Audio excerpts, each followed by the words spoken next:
Eu tenho identificado aqui para falar com vocês três problemas, três fantasmas que atormentam muito as famílias de portadores de fenda labiopalatina.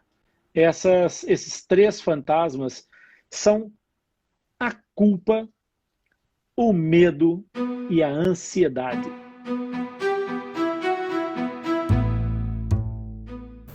Estamos aqui, nosso Latitude 96.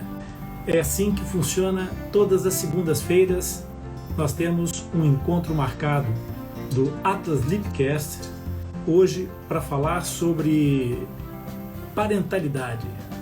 Essa é mais uma iniciativa do nosso portal Atlas Lipcast e vamos trazendo todas as segundas-feiras um tema novo, uma conversa nova, por vezes com um convidado, por vezes com orientações que nós vamos dar a vocês que vão chegando à nossa mesa de trabalho e que nós compreendemos ser necessário para vocês.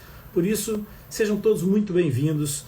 Meu nome é Rony Furfuro, eu sou idealizador do portal Atlas Lipcast e hoje vou ter comigo para a conversa a Elizabeth Gama, terapeuta Elizabeth Gama, que é nossa terapeuta, coaching parental, na equipe do Atlas Lipcast. E nós vamos conversar exatamente sobre isso, sobre parentalidade. O nosso propósito, nós trabalhamos por sorrisos abertos e sem abertura. Ok? Eu vou, então, pedir aqui, vou ver se consigo chamar a minha convidada de hoje. Tenho aqui os meus alfarrábios para poder conseguir me orientar. Eu vou falar com vocês que nós vamos conversar sobre parentalidade e sobre o tema da parentalidade, nós vamos falar sobre três fantasmas da parentalidade que incomodam muitas famílias que têm crianças com fenda labiopalatina, seja as próprias famílias, sejam os próprios fissurados. Por isso, nós estamos aqui para tentar desmistificar e esclarecer um pouco dessas situações, trabalhando sobre o tema desses três fantasmas. Quais serão os três fantasmas? Bom, e enquanto a Elizabeth não chega, eu vou começar a falar com vocês sobre esse tema. Eu tenho identificado aqui para falar com vocês três problemas, três fantasmas que atormentam muito as famílias de portadores de fenda labiopalatina. Esses três fantasmas são a culpa, o medo e a ansiedade. Portanto, esses três fantasmas, a culpa, o medo e a ansiedade, eles fazem uma espécie de inferno na vida dessas famílias e na vida dos fissurados. Mas não é preciso viver com esses problemas. Não é preciso nem viver, nem conviver com esses problemas. Nós temos várias maneiras de lidar com isso. Mas vamos entender primeiro, então, o que é que são esses problemas e em que situação é que eles se encontram, em que pé é que eles se encontram. O primeiro problema que eu citei para vocês é a questão da culpa. A culpa é um problema grave, um problema grande que acontece geralmente logo no princípio do processo parental, a partir do momento em que essa família descobre que vai ter um filho fissurado, um filho com uma fenda labiopalatina.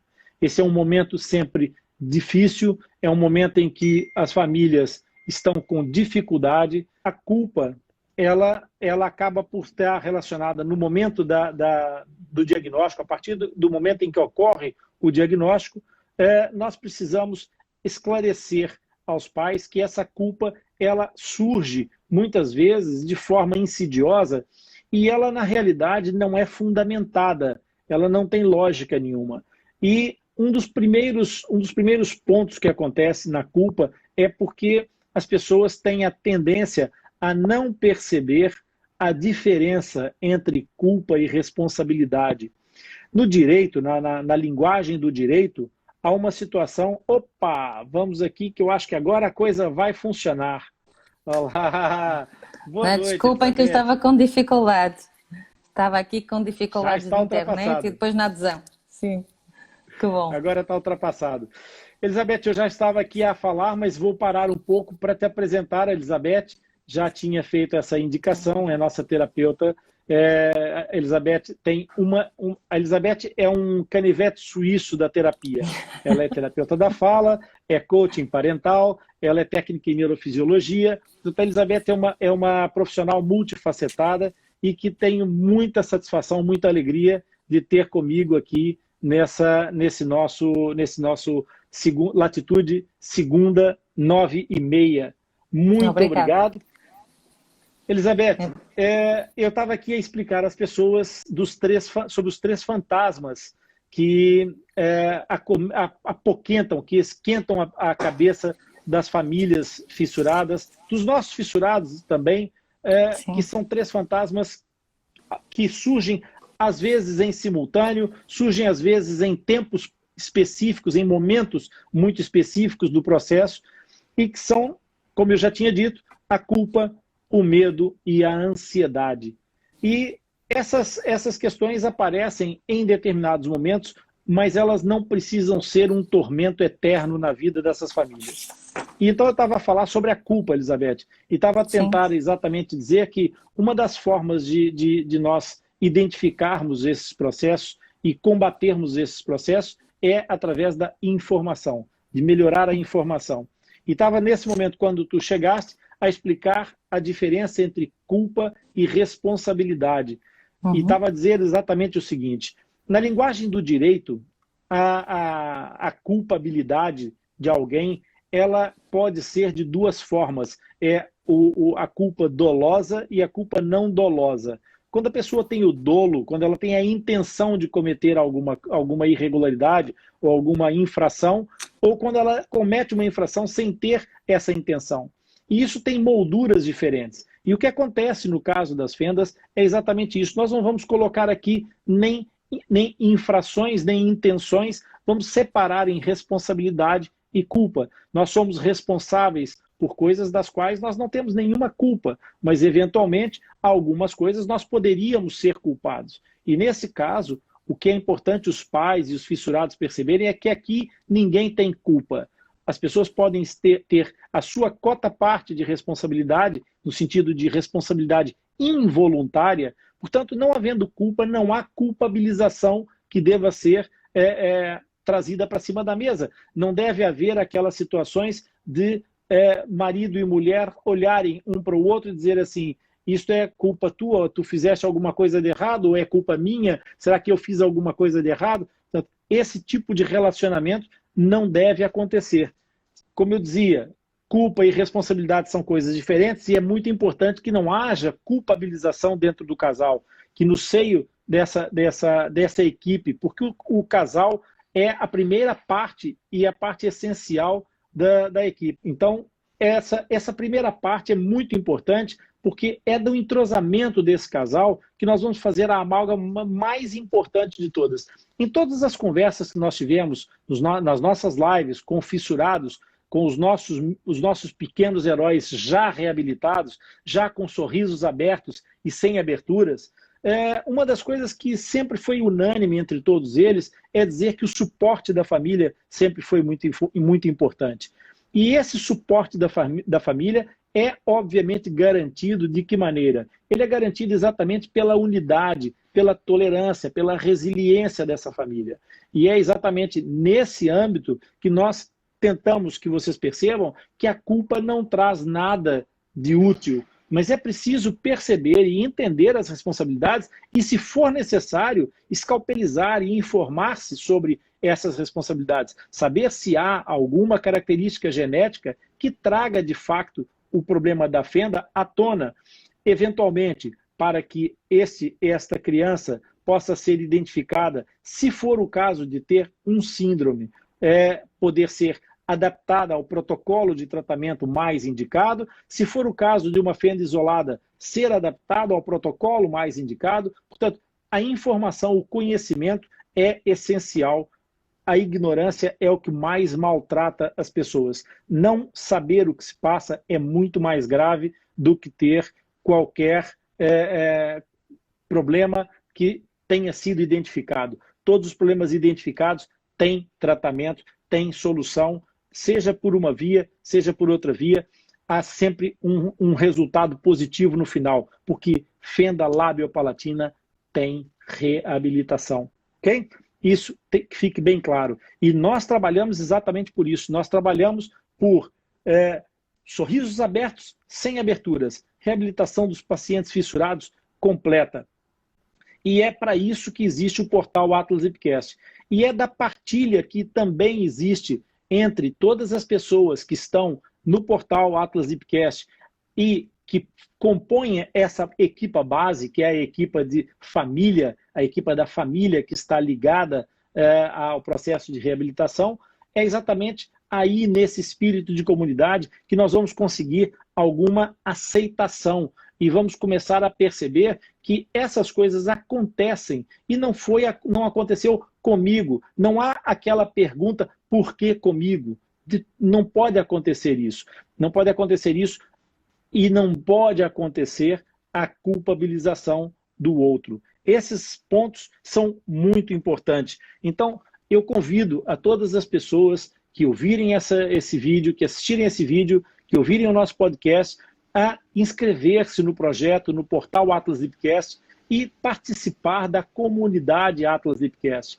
Vocês podem ver exemplos desse efeito nos vídeos do nosso canal. Nos vídeos do canal do YouTube, vocês vão ver montes de testemunhos, montes de pessoas que passaram por esse problema, tanto fissurados quanto pais de fissurados, a contar a sua história, a partilhar a sua história, e nós todos estamos aqui para vos apoiar. Esse é o objetivo do portal Atlas Ipcast, apoiar com informação, com orientação, desde o diagnóstico até a reabilitação final. E então, continuando sobre a culpa, desde que entendam esse processo da aceitação, da responsabilidade, da culpa e a busca pela informação adequada, é possível suplantar essa fase da culpa e deixar essa fase da culpa completamente de parte. Não há manobra, não há espaço para culpabilização em relação à fenda labiopalatina. Depois, nós passamos à fase subsequente, que é a fase do medo. Os pais têm medo. Todos os pais têm medo. Ser pai é uma viagem alucinante, não é? Ser pai é uma viagem que muitas vezes nos deixa com medo de coisas que nós nem sequer imaginávamos antes de ser pais. E o grande princípio elementar disso aí é que filho não traz livro de instruções. Na verdade, até traz, mas o livro de instruções que eles trazem é lido ainda na barriga da mãe, que é o código do DNA. Esse é o único livro de montagem que traz, mas não traz o ensinamento de como fazer a educação, o acompanhamento, o crescimento, tudo isso. Então, essa dificuldade é uma das coisas que gera muito medo. E medo por parte dos pais, nós dividimos, eu e a Elizabeth, quando preparamos essa conexão para falar com vocês, nós dividimos em 2 focos essenciais do medo parental. E quais é que são esses 2 focos do medo parental? O medo social e o medo propriamente parental. O medo social acontece exatamente porque o medo parental acontece quando os pais têm medo do que é que vai acontecer ao seu filho em termos de inclusão social, em termos de receptividade familiar, em termos de como é que essas crianças vão desenvolver a sua autoestima, de como é que vai ser todo o processo de reabilitação, se eles vão ficar bem ou se não vão ficar bem, se vai ficar uma cicatriz muito grande ou muito pequena, se a fala vai ficar muito grande ou muito pequena. Todas essas coisas são os tais medos sociais que os pais têm e são acometidos. Mas existem os medos parentais, e para os medos parentais há um outro patamar de problemas.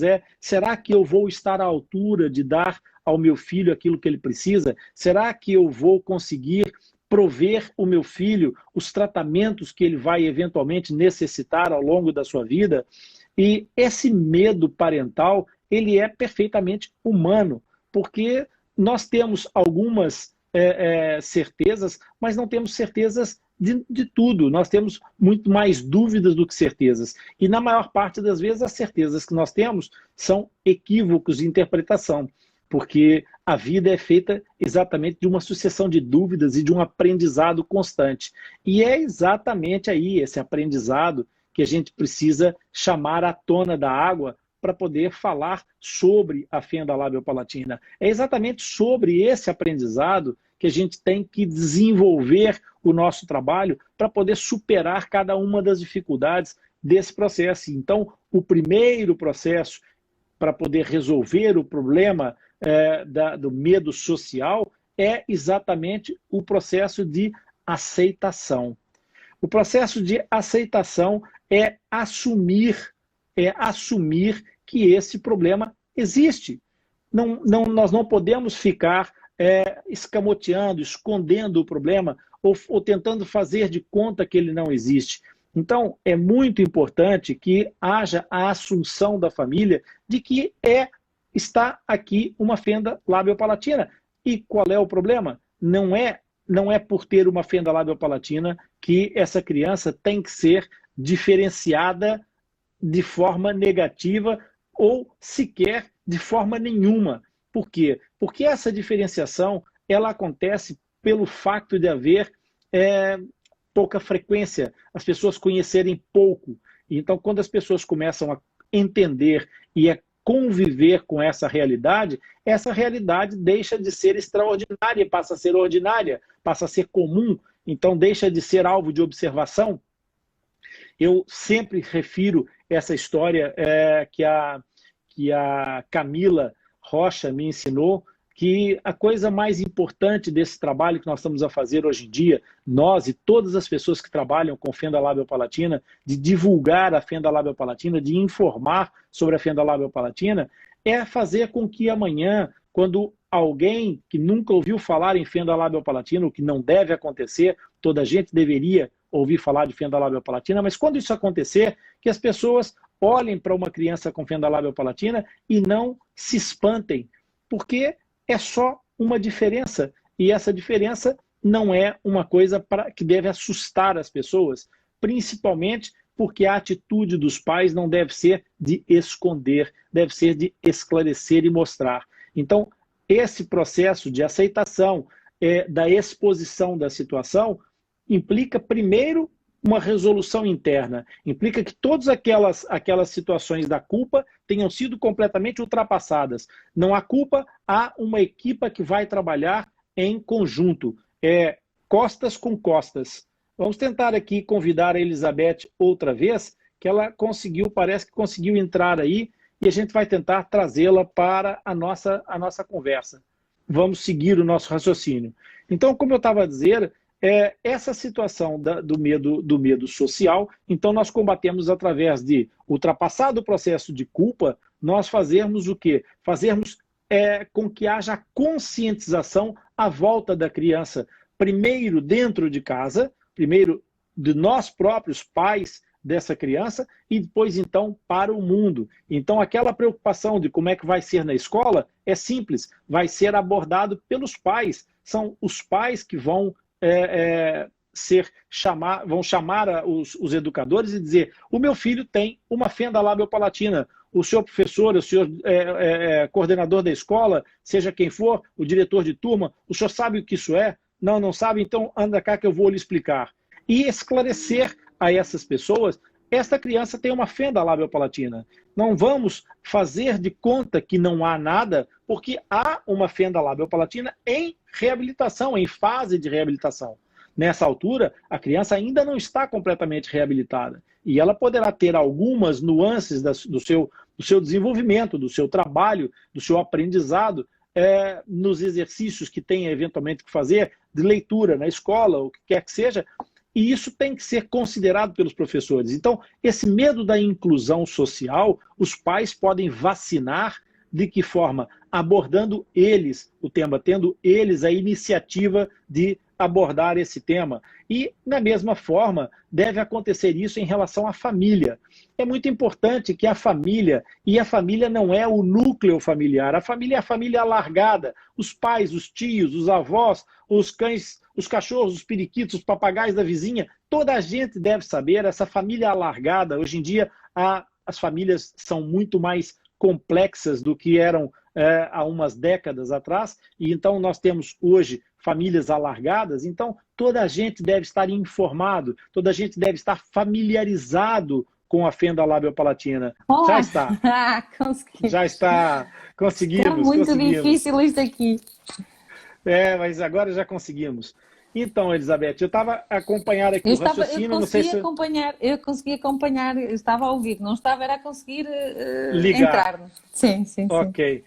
Então, estava eu a dizer que na família também é muito importante que esse núcleo alargado seja informado, devidamente informado, para que o núcleo possa abraçar a situação em conjunto, para que todas as pessoas da família possam participar de forma ativa nesse processo de integração e de fazer com que esse assunto não seja, em momento nenhum, uma coisa espantosa, uma coisa digna de um tratamento diferenciado que possa trazer mais obstáculos a essa criança. E, por fim, obviamente, é preciso nós percebermos que o ser humano é um ser sociável, e sendo um ser sociável, vai precisar exatamente de ter um núcleo de amigos. E nesse núcleo de amigos, eu não sei, Elizabeth, gostava de te ouvir agora, acho que esse núcleo de amigos deve também ser colocado dentro desse processo de integração, não é verdade? Sim, na verdade, sim. Sempre, na realidade. Portanto, é mesmo aquilo que a Luna estava a dizer, não só a família, o núcleo familiar, não é? A família alargada, mas os amigos também. Os amigos, no fundo, muitas vezes dão-nos suporte também, não é? Outro tipo de suporte e, portanto, fazem sem dúvida parte das pessoas com as quais podemos e devemos contar, não é? E falar de uma forma natural, no fundo, tornar a situação normal, é quase como se houvesse a mesma coisa, como falamos de um uso de óculos, um uso de um aparelho auditivo, não é? São tudo condições. Cada uma com as suas características, umas mais complexas, outras menos complexas, mas que no fundo, ou então algumas até que nós nem vemos e que nem percebemos, mas por exemplo uma dificuldade até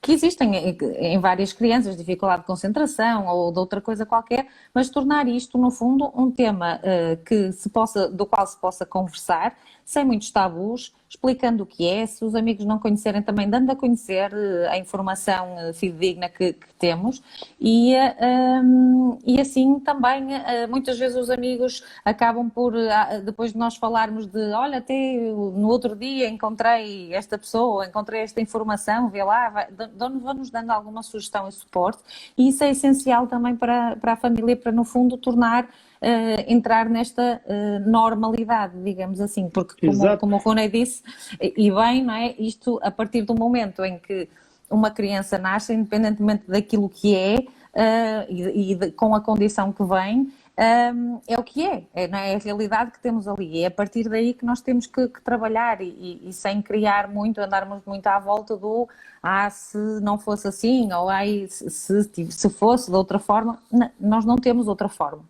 Não é? A história, não é? Nunca há aquela, nós nunca podemos mudar o que já aconteceu, nós podemos mudar a partir do momento em que sabemos aquilo que temos, não é? E daí para a frente agir para tornar as coisas mais fáceis, de uma forma mais fácil, mais positiva, melhor, mais feliz, mais alegre, mais consciente e responsável, não é? É só a partir da aceitação.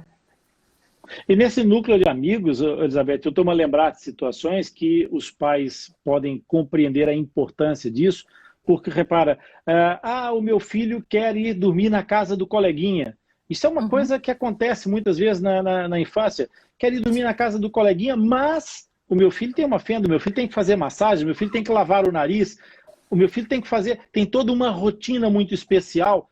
Essa rotina só é especial pelo desconhecimento dos seus amigos, porque se os seus amigos conhecerem essa rotina, o seu filho pode ficar na casa dos seus amigos, como os filhos dos seus amigos podem ficar na sua casa com outras rotinas Exatamente. que não serão as mesmas. Na live da semana passada, a Filipa, que é a nossa colega, né, no Atlas Lipcast também, e que tem uma filha fissurada, ela dizia, o quê? Mas vocês não fazem massagem no lábio dos filhos de vocês? Mas eu achei que isso era normal, que toda a gente fazia. Portanto, é importantíssimo que haja essa credibilização do processo e que essa aceitação do processo seja passada a todo o ciclo de convivência, seja na parte da escola, seja na parte familiar, seja na parte dos amigos. Isso é essencial. E se houver alguém que tem alguma coisa que queira acrescentar à nossa conversa, queira nos dizer alguma coisa, que faça favor de colocar aí no chat, a gente vai tentando incluir vocês, e já ouvi aí, inclusive, uma das nossas convidadas, uma das pessoas que esteve comigo numa das lives, que é a Josineide. A Josineide está no Brasil, no interior do Brasil, e participou de uma das nossas lives, que eu convido vocês a assistir, é um dos episódios do nosso canal do YouTube.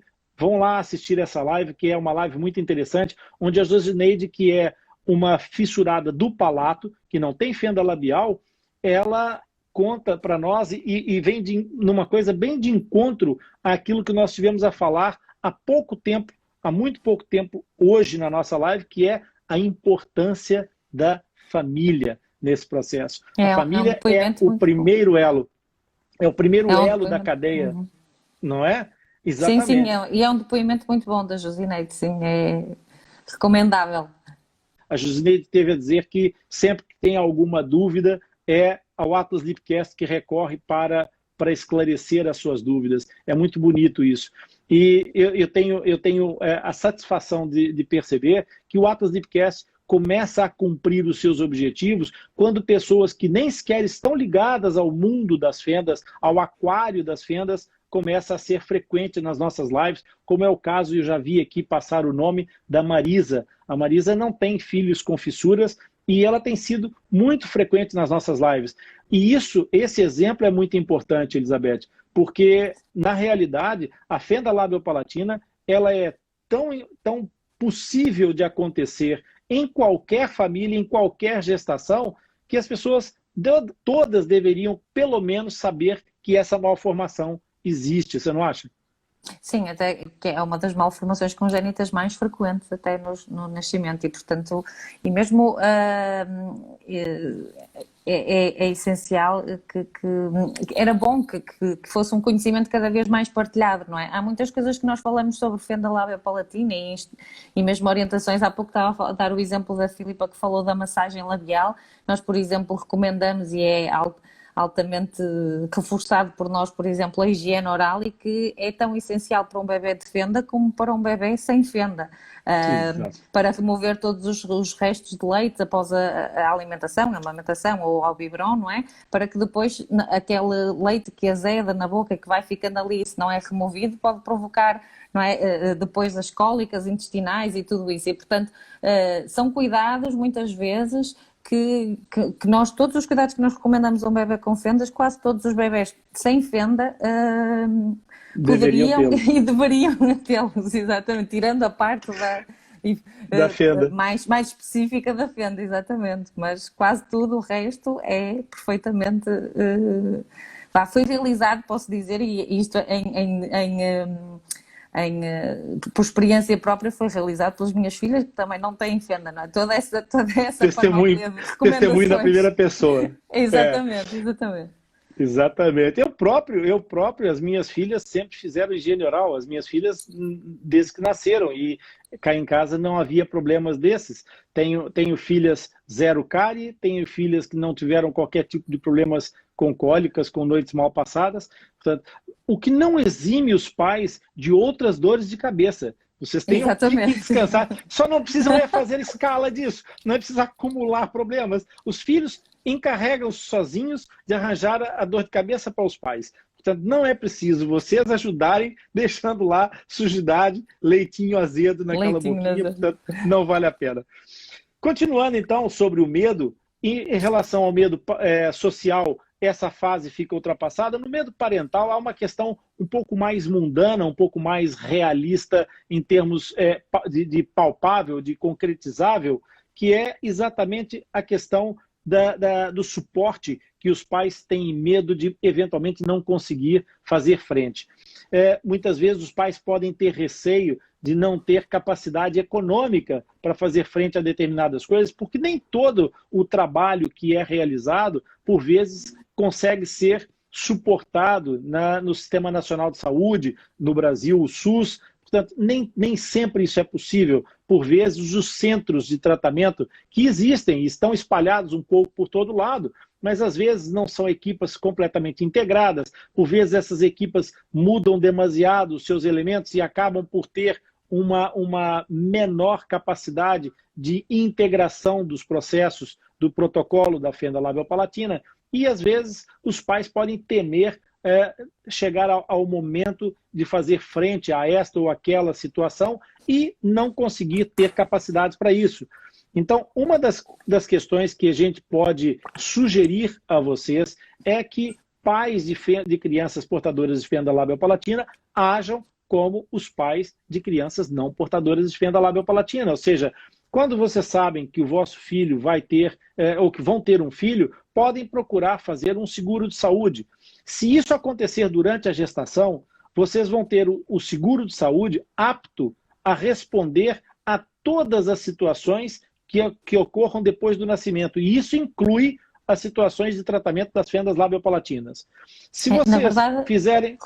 Desculpem interromper, eu não sei se a maioria dos pais sabe disso, que independente, a partir do momento em que sabe que a gestação avança, não é? A partir pelo menos das 11, 12 semanas ou umas 15 semanas, que já podem fazer um seguro de saúde para o bebê que vai nascer, independentemente de saberem se vai haver ou não qualquer tipo de condição. E aí salvaguardam qualquer coisa, qualquer questão, não é? Isso por quê? Porque os seguros têm sempre uma cláusula de não comparticipação de situações prévias de transtornos da saúde prévios à aquisição, à contratação desse seguro. Então, é muito importante que as pessoas percebam exatamente essa nuance. Quanto mais cedo fizerem um seguro de saúde para o seu filho, maior a probabilidade de cobertura no caso de presença de uma fenda. E mesmo que vocês tenham essa informação na ecomorfológica, ainda tem tempo de fazer o seguro até o final da gravidez para que essa criança tenha um final de gestação já com a noção de proteção por essa apólice de seguro de saúde. Mas, no entanto, hoje em dia, por acaso, também já existe uma apólice de seguro com uma determinada carência e com valores um pouco diferentes, mas que também atende situações de malformação congênita. Portanto, isso eu aconselho que vocês, dentro da nossa comunidade ou diretamente conosco, venham se informar se tiverem alguma dúvida e a gente tenta vos dar algumas indicações, algumas orientações para diminuir essa situação. Porque a grande questão é as crianças portadoras de fenda labiopalatina são submetidas a um sem número de tratamentos, a um número muito grande de terapias, de intervenções e obviamente, tem as outras coisas normais. Essas crianças também adoecem, também têm outras situações que não estão relacionadas com a fenda labiopalatina, mas com o simples fato de serem crianças. E então, para essas situações todas, é importante ter um seguro, especialmente se a criança tiver fendas, porque se os recursos familiares vão sendo empregues e consumidos durante o processo de reabilitação da fenda, quando acontece um imprevisto, uma situação dessa natureza, a criança que teve uma queda com a bicicleta e partiu um braço, a criança que teve uma queda e partiu um dente, a criança que teve um problema qualquer, uma apendicite, o que quer que seja, essas situações elas são importantíssimas de serem observadas. Por quê? Porque vão consumir mais recursos à família. E então, se tiver a proteção do seguro, é sempre uma proteção importantíssima, não é?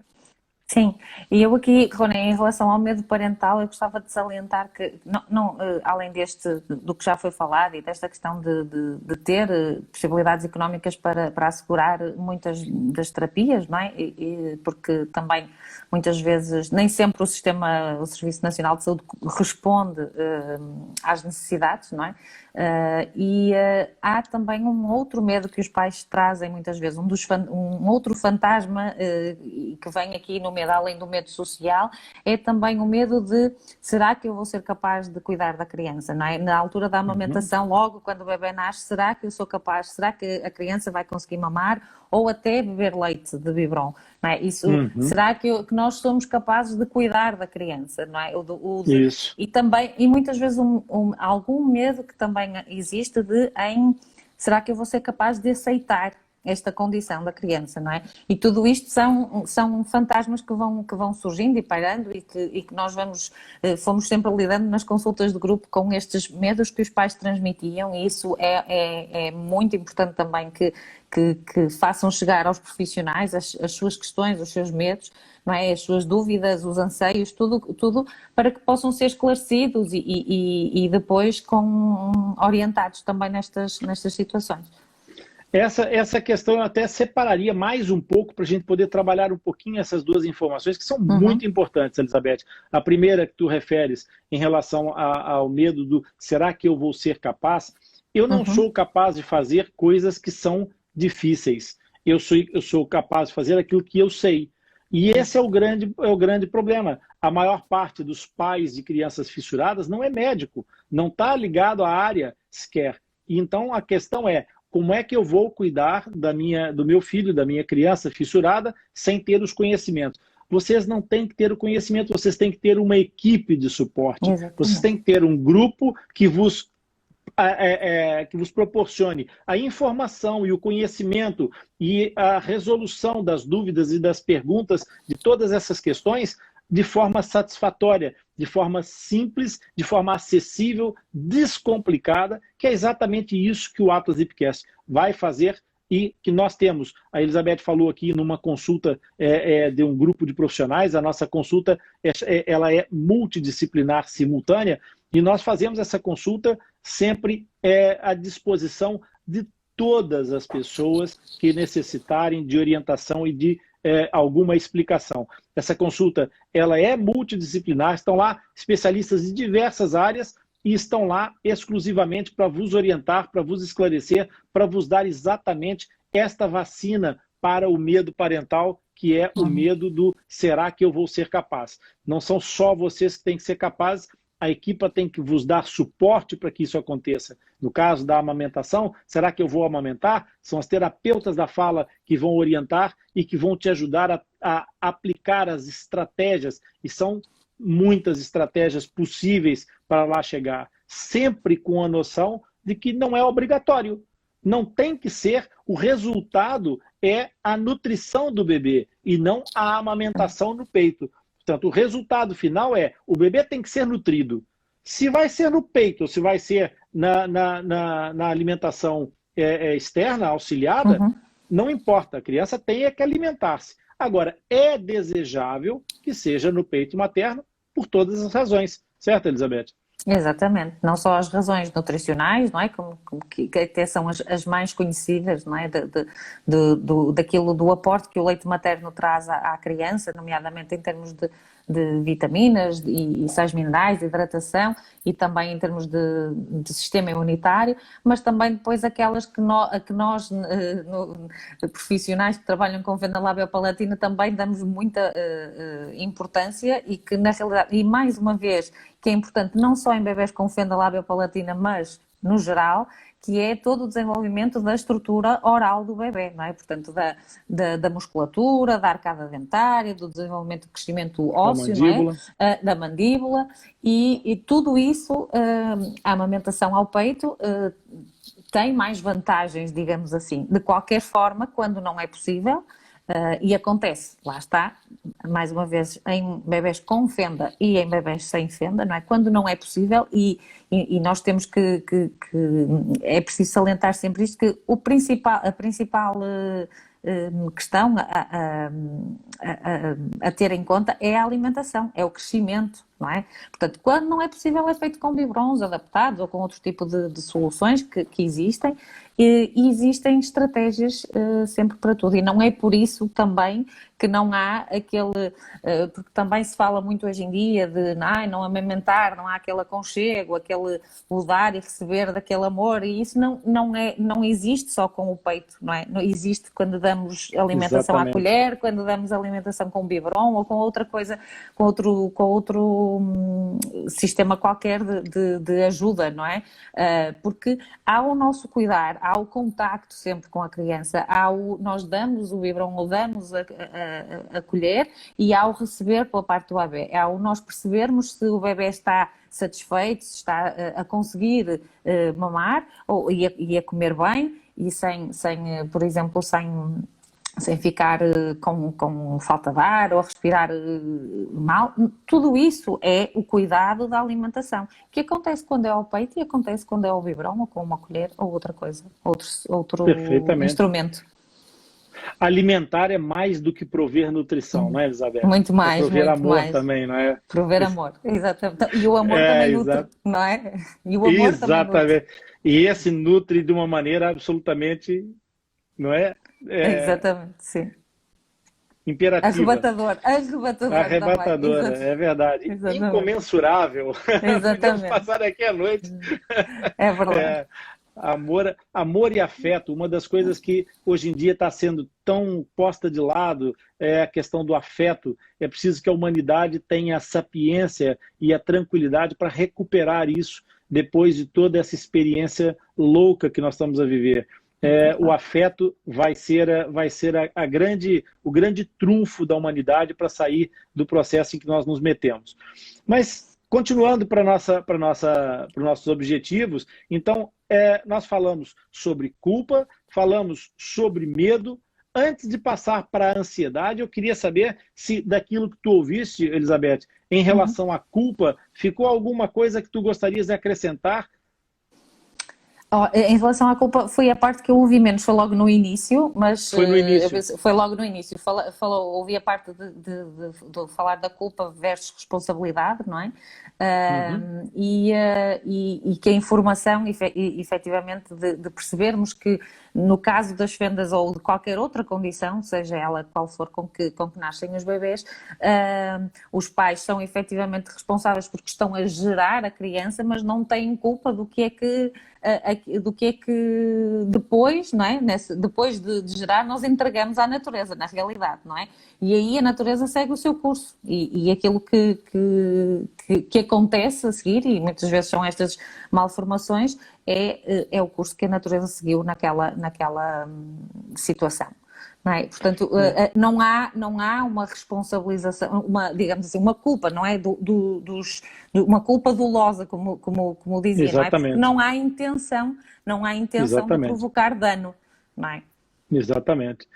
E para trabalhar a aceitação, o apoio da equipe de trabalho é importantíssimo, nomeadamente da parte dos psicólogos, e eventualmente os psicólogos até podem trabalhar muito com pais ou com as crianças ou de forma sistêmica, mas eventualmente os próprios pais podem fazer um trabalho de acompanhamento através de coaching parental e ter um suporte de orientação que ajuda esses pais a ressignificar algumas das situações que lhes acontecem, né, Elizabeth? Exatamente, sim. O coaching, no fundo, é muito, e o coaching parental especificamente, o coaching é muito focado na própria pessoa, naquilo que nós pensamos sobre determinadas situações, e depois o coach vai fazendo uma série de questões para que, no fundo, para trazer clareza à pessoa, no caso, aos pais, não é? O coaching parental muito focado nisso, porque os pais são efetivamente o pilar de uma família, não é? Tenha crianças com condições, sem fenda, com fenda, e portanto quando os pais também não estão bem com determinadas situações, muitas vezes de questões e relacionadas essencialmente, muitas vezes até com a infância, que são coisas que nós trazemos de uma forma inconsciente e que depois, quando temos filhos, isto acaba por se manifestar.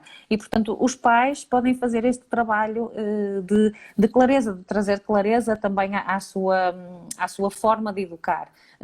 E fazê-lo também de uma forma depois mais consciente, porque nós também, tudo aquilo que nós passamos aos nossos filhos, seja através de comunicação não verbal, né, de expressões faciais, de corporais, etc., e comunicação verbal, ou seja, fala, tudo aquilo que nós dizemos, eles absorvem, eles aprendem, é através de nós que eles aprendem e, portanto, este trabalho que o coaching parental faz é muito de olhar para nós e perceber, há questões, há situações com as quais eu me sinto mal, como é que eu, então, ou então nós até nem fazemos ideia, mas com as perguntas percebemos, olha, ok, sim, isto é uma coisa que me incomoda.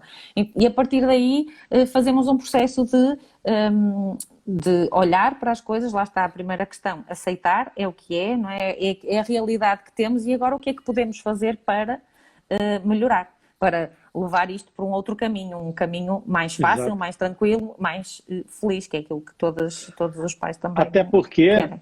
Até porque é um equívoco, Elizabeth, muito grande que acontece, é os pais, nessa altura, esquecerem da sua própria vida. Exatamente. Porque para prover a assistência ao filho, não é necessário abdicar de viver, não é necessário abdicar da própria vida, e esse é um dos problemas grandes que acontece com algumas famílias que acabam por depois, lá na frente, acabam por desmoronar, porque Exatamente. Passam não a ter o foco no tratamento do filho, mas ter o foco exclusivamente na vida da vida do processo terapêutico, e não de tratar o filho. É muito mais foco no processo terapêutico. Exatamente. E aí esquecem deles próprios, esquecem do casal. Muito atual, esse é um tema muito atual e que se tem debatido muito em geral, lá está, e mesmo em crianças sem qualquer tipo de condição ou dentro de um desenvolvimento mais típico, mas em casos em que nas famílias onde existe efetivamente uma condição, uma malformação congénita ou algum tipo de condição de saúde, os pais têm tendência a focar precisamente nessa questão do processo terapêutico, não é? E aí a mudança mesmo, o olhar é mesmo a mudança de foco, não é? Olhar isto para uma oportunidade de como é que vamos ultrapassar estes desafios e não como uma fatalidade, não é? E o mais importante neste processo é efetivamente o autocuidado. Não descurar o autocuidado, não é? O cuidado de cada um dos pais, não é? Portanto, da mãe, a mãe consigo própria, o pai consigo próprio, depois o casal em si e também os filhos, não é? E depois a parte do filho também. Não esquecer, ou melhor, lembrar sempre que os filhos estarão bem se os pais primeiramente estiverem bem, não é? E que se nós também não tivermos energia e força para depois fazermos o que precisamos de fazer para que o tratamento das crianças ocorra de uma forma tranquila, como levar às terapias, levar às consultas, fazer isto, fazer aquilo, se nós não tivermos essa energia, também não vamos conseguir que eles tenham um bom resultado, não é? E isso depende muito do nosso autocuidado. É difícil? Claro que é difícil, é muita coisa a ter em conta sempre, mas é extremamente importante, porque sem encontrar... Eu costumo usar uma metáfora que é: nós não podemos dar água ao copo de ninguém se o nosso jarro estiver vazio, não é? Exato. E aí é muito esta questão, se nós não cuidarmos, não tivermos tempo para nós mesmos, para a nossa saúde emocional, psicológica e mental, não, é um processo longo e que, à medida que o tempo vai passando, vai somando, não é? Vai somando peso, cada vez mais peso, e portanto é essencial esse autocuidado. Essa questão que nós estamos a falar, para os pais que nos ouçam, é preciso vocês terem a noção de que isso não é uma conversa pouco orientada ou pouco estudada. Ela não é uma conversa da boca para fora. Nos momentos mais críticos que vocês possam conhecer, eu vou dar 2 exemplos para vocês perceberem que aquilo que a Elizabeth está a dizer é importantíssimo.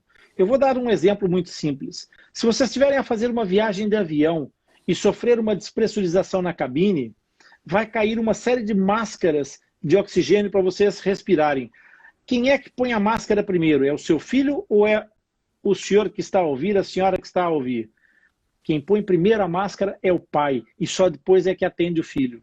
Porque se o pai apagar antes de atender, antes de colocar a máscara no filho, não vai ter máscaras para ninguém e vão ficar os dois com problemas. Portanto, primeiro prover a máscara de oxigênio para o próprio cuidador e depois para cuidar de quem precisar. E é a regra número 1. É a regra número 1 de emergência médica. Segundo exemplo, era isso. Suporte básico de vida. Suporte básico de vida.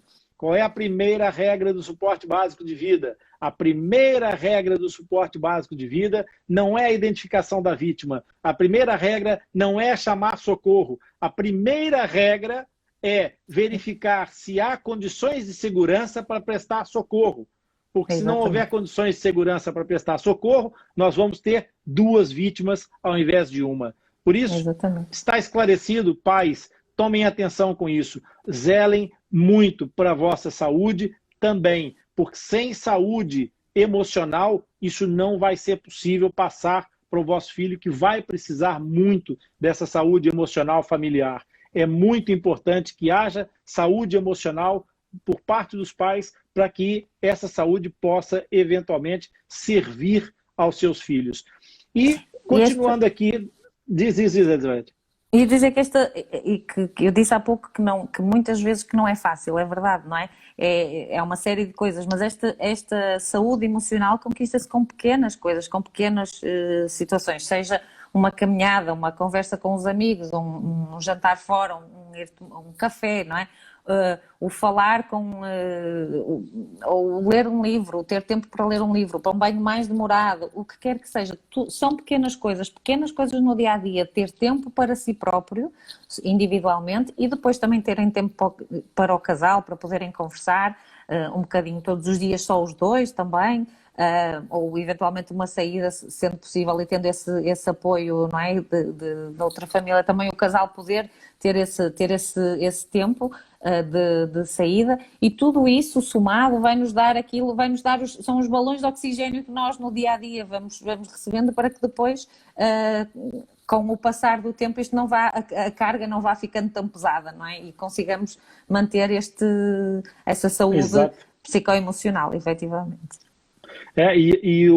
Nesse aspecto, aquilo que às vezes as pessoas hoje em dia não sabem é que podem questionar, mas por que no Atlas Ipcast existe coaching, se existe psicólogos e não sei o quê? São coisas completamente diferentes. E no caso do coaching parental, o que é importante é vocês tomarem consciência. A parte do trabalho do coaching trabalha exatamente a tomada de consciência por parte dos pais. E isso, fazer perguntas a si próprio, faz toda a diferença para se conhecer e perceber em que fase vocês estão, em que momento do limite. É como vocês que têm carta de condução, olharem para o ponteiro que marca a quantidade de combustível e perceber se o tanque da reserva de combustível de vocês está a chegar mesmo à reserva ou se vocês ainda têm combustível para andar um pouco mais. Esse é o trabalho do coaching parental e é muito, muito importante. Por isso é que a gente tem a Elizabeth, aqui no Porto tem a Filipa em Lisboa, para vos dar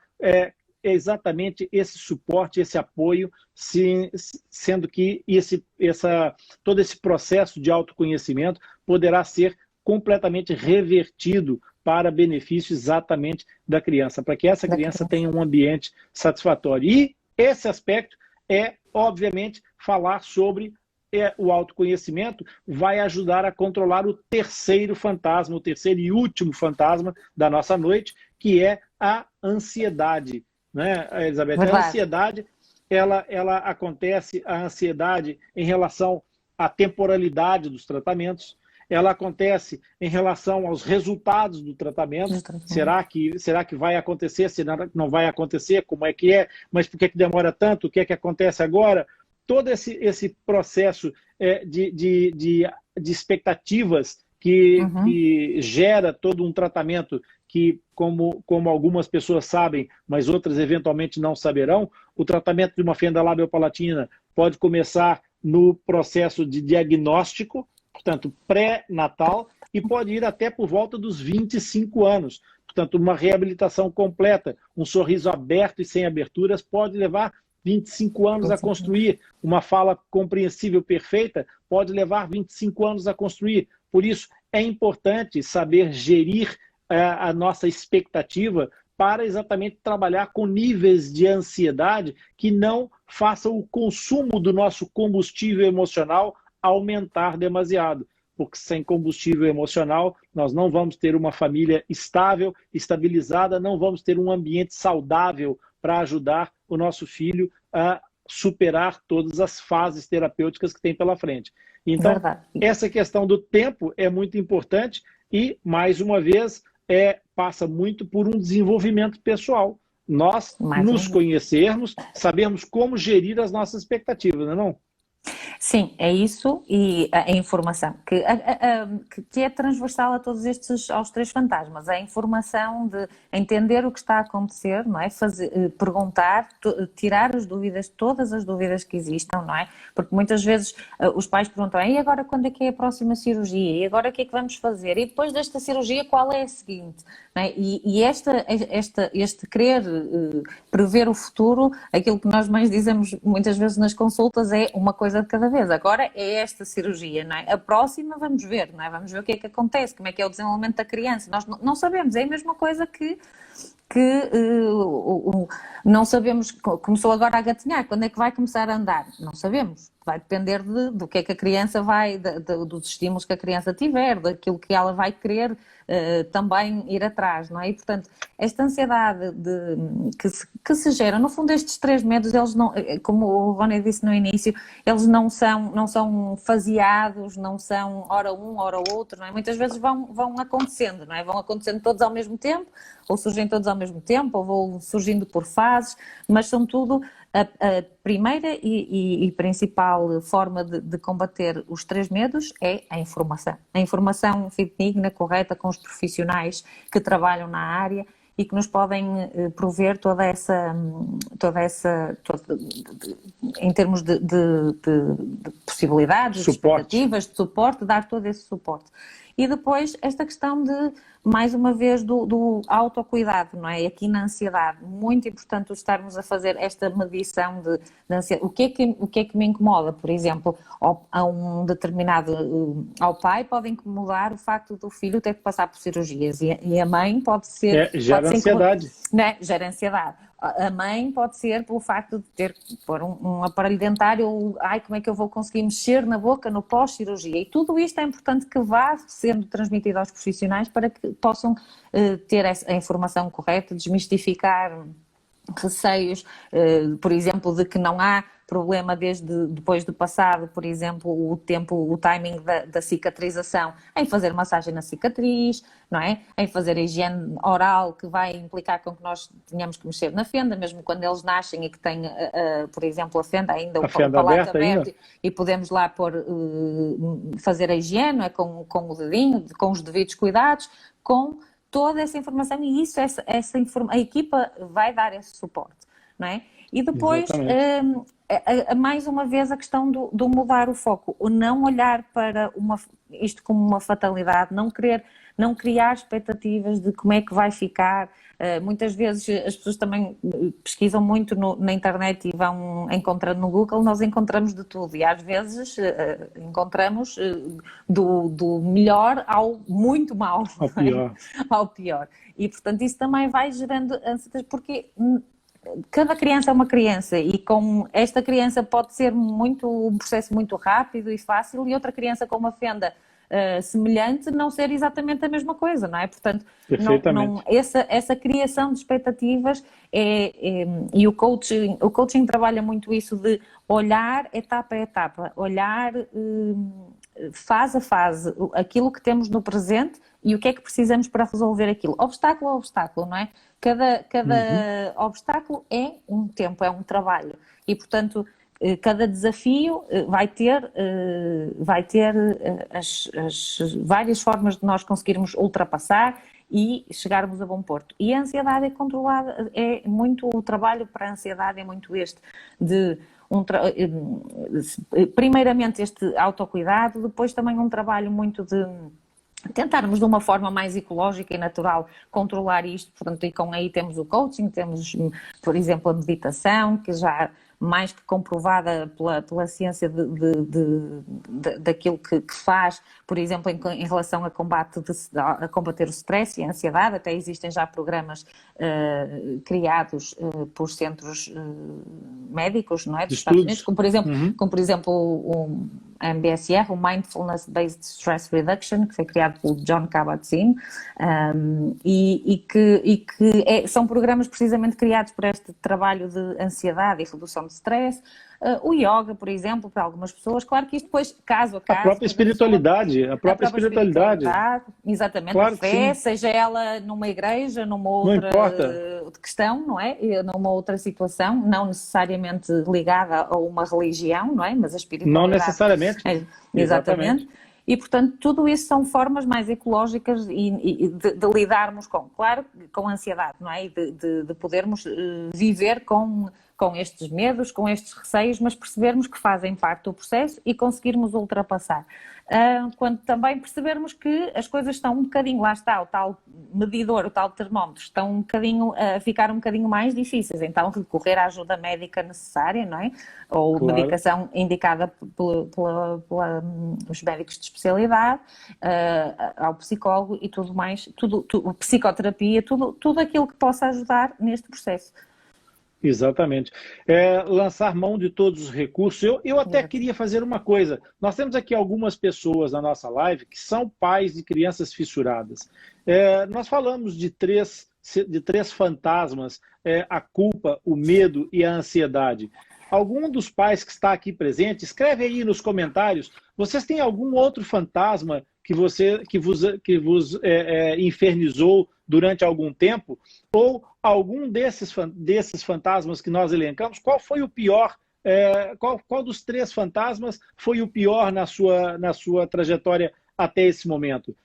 Foi a culpa, foi o medo, foi a ansiedade ou foi outro qualquer? Escreve aí para a gente saber. Faz aí, quem tiver a assistir a nossa live nesse momento, escreve aí nos comentários para a gente poder saber de vocês qual é realmente o medo, qual é o fantasma que chateia, para a gente também perceber se nós estamos a entender as vossas necessidades, porque isso é muito importante para nós. O nosso objetivo é vos ajudar, o nosso objetivo é levar informação. E é importante saber, na opinião de vocês, qual é a verdadeira necessidade. Entre vocês que estão aqui presentes, por favor, escrevam aí nos comentários se foi a culpa o maior fantasma, se foi o medo o maior fantasma, se foi a ansiedade ou se foi outro fantasma que nós não trouxemos aqui. Vão escrevendo isso aí, enquanto eu e a Elizabeth estamos aqui a concluir a nossa conversa de hoje, falando exatamente sobre isso. Essa última abordagem que a Elizabeth colocou é muito importante, a questão da espiritualidade. A espiritualidade pode ser, inclusive, vocês desenvolverem a si próprios através da meditação. Meditação é um outro processo de organização mental que é extremamente válido, extremamente importante para que vocês consigam fazer um equilíbrio emocional de vocês. E sem equilíbrio, os extremistas sempre caem por falta de equilíbrio. E a falta de equilíbrio, no caso das fendas, é uma coisa muito complexa, porque ela pode desestruturar a principal raiz desse processo, que é exatamente a família. E quando a família desaba, fica um degrau muito maior para o nosso herói, nosso pequeno herói, superar, se não houver essa base essencial, que é a base da família. Olha, a Rosa diz que ficou a pensar aqui um pouquinho, muito bem, mas ela diz que é o medo. Eu compreendo perfeitamente. O medo, nós temos essa percepção de que o medo é um dos grandes fantasmas que atormenta essas famílias. Eu vou seguir aqui para a base final da nossa conversa, porque nós já estamos com mais de 1 hora de conversa. As isto é um conversas tema vão que... puxando conversas. É verdade. Exatamente. É um Dava tema para que dá muito para mais. muito mais, exatamente. Sim, É sim. verdade, é verdade. Eu queria enviar, Então, eu penso que a Rosa Maria é mãe da Lara, não é? é da Penso que Lara Carolina, é enviar ela um grande mesma. beijinho para a Rosa e para a Lara, que são... A Lara é uma heroína e a É Rosa a nossa uma heroína lutadora, mesmo. uma lutadora. É, Maravilhosa. é, Este apoio, e falar também precisamente isso que o Rony falou agora há pouco da família, não é? De quando nós temos, quando as famílias acabam, algumas famílias desintegram, não é? É mais um obstáculo para, mas salientar que a família é a parte essencial da equipa, é parte posso fazer um essencial, convite? sem o apoio Posso fazer um convite? Deixa eu convidar, não percas o que vai dizer, mas só Ok. para dizer o seguinte: as pessoas que nos assistirem neste vídeo, por favor, vão assistir no canal do YouTube a minha conversa com a Rosa, mãe da Lara Carolina. Está lá no canal do YouTube. É uma conversa maravilhosa. É A verdade. Rosa partilha conosco coisas absolutamente incríveis. E exatamente como no caso da Josineide, mostra na prática a importância da estrutura familiar. A importância e a razão de nós estarmos aqui hoje a falar sobre parentalidade. Desculpa, Elizabeth. Não podia perder essa oportunidade. Exatamente, e são grandes exemplos, mais uma vez o exemplo da Rosa é maravilhoso, da família, não é? Do marido da filha e do irmão da Lara, não é? Todos eles fizeram parte da equipa e continuam a fazer.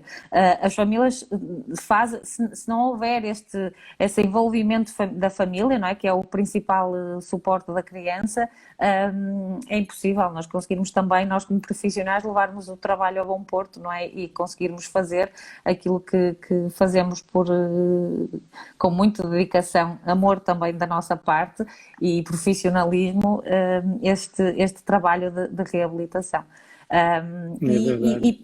Eu queria só, não sei se posso ir só aqui um bocadinho atrás, falar de uma questão que falhou há bocadinho. E quando falamos do autocuidado e da questão dos pais terem os seus momentos individualmente, cada um ter os seus momentos de pausa e, digamos assim, e de cuidado mesmo, para encher o seu jarro de água, não é? Encher o seu pote com a energia que depois serve para dar aos filhos também, não é? E à família. A importância também da comunicação entre o casal, não é? E entre os pais, de falarem abertamente destas questões um com o outro, não é? O que é que para mim, o que é o meu medo, ou o que é que me assusta? Neste momento estou a ter dificuldades em lidar com isto, ou lidar com aquilo, de uma forma muito consciente, muito autêntica, não é? Muito vulnerável, de falarmos muito sobre...